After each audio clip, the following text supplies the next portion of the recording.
Mr. Macaroni. Oh, the private there. Macaroni close you. Hey, you are doing well.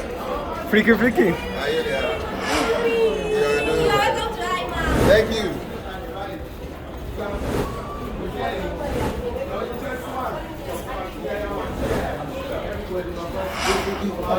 Watch your back. Yeah, thank you.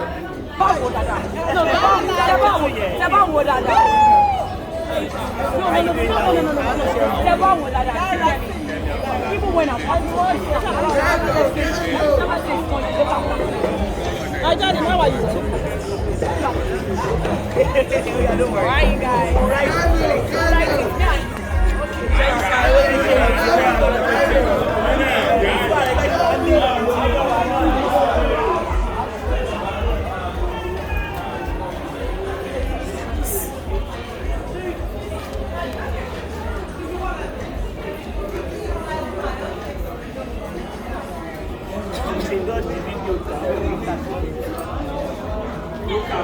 Look up.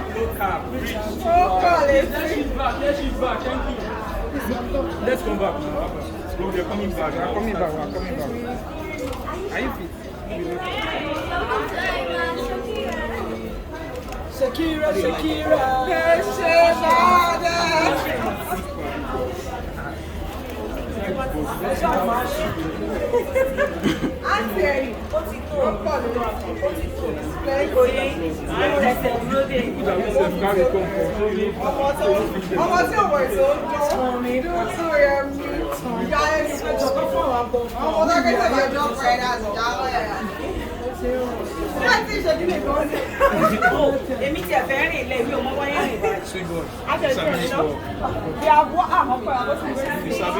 Bro.